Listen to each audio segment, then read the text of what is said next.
జై తెలంగాణ. సింగరేణి కార్మికులందరికీ కూడా నమస్కారం. తెలంగాణ రక్షణ సేన ఆధ్వర్యంలో సింగరేణి మెడికల్ బోర్డు పెట్టాల్సిందే.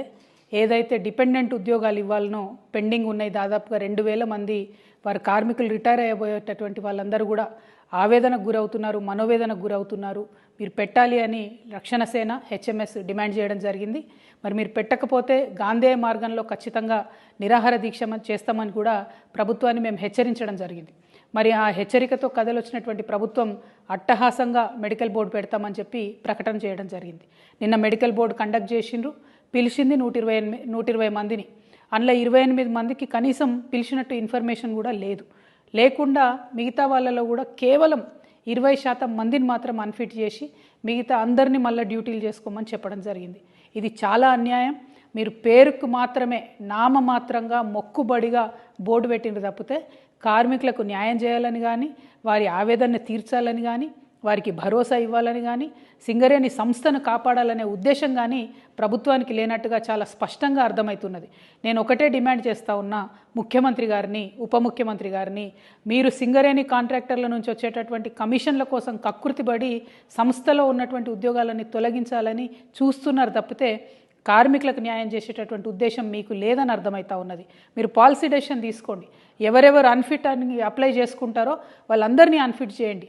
అంతకుముందు ఉన్నటువంటి పథకం ఎట్లుందో దాన్ని నీరుగార్చకుండా ఖచ్చితంగా మీరు కొనసాగించాలని నేను డిమాండ్ చేస్తూ ఉన్నాను.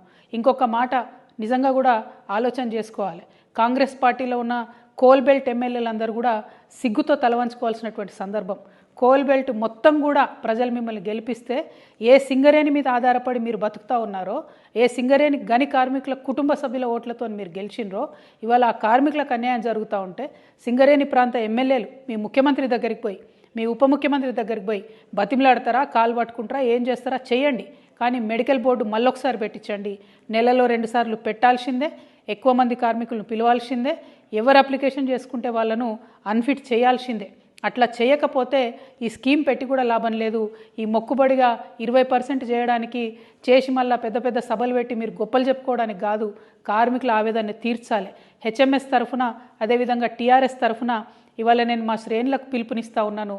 హెచ్ఎంఎస్ కార్మికులు సింగరేణి గనుల మీద నల్ల బ్యాడ్జీలతో మీరు నిరసన తెలపండి. ఈ ప్రభుత్వ విధానాలకు వ్యతిరేకంగా నిరసన తెలపండి. మేము మా టీఆర్ఎస్ శ్రేణులందరూ కూడా పిలుపునిస్తూ ఉన్నాము. కోల్ బెల్ట్ ఎమ్మెల్యేలు ఎవరైతే ఉన్నారో వారిని ప్రశ్నించండి, అడగండి, వినతి పత్రం ఇవ్వండి. మీరు గెలిచిందే సింగరేణి ఓట్లతోని ఎందుకు మీరు మెడికల్ బోర్డు పెడతలేరని చెప్పి అడగండి. పెట్టినటువంటి మెడికల్ బోర్డు ఎవరి కోసం పెట్టిన అనే విషయాన్ని కూడా అడగండి. దయచేసి ఎక్కడికక్కడ సింగరేణి కార్మికులు, నేను మీకు రిక్వెస్ట్ చేస్తూ ఉన్నా, ధైర్యంగా ఉండండి. మీకోసం కొట్లాడడానికి ఇవాళ తెలంగాణ రక్షణ సేన ఉన్నది. ఈ యొక్క ఒత్తిడిని ప్రభుత్వం మీద మేము పెంచుతాం, ప్రజాస్వామ్యయుతంగా కొట్లాడతాం, మీ యొక్క హక్కును సాధిస్తాం.